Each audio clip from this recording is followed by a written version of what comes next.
Udah dapat juara 1. Sekarang kelas 6.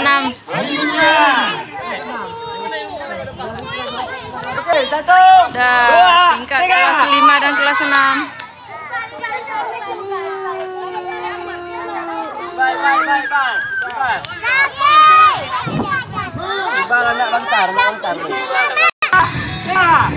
Alay po deh musik.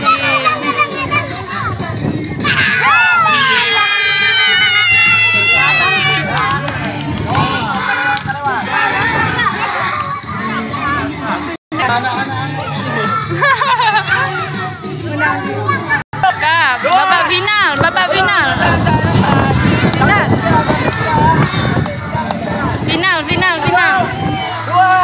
Final Abang Fitra. Ulang.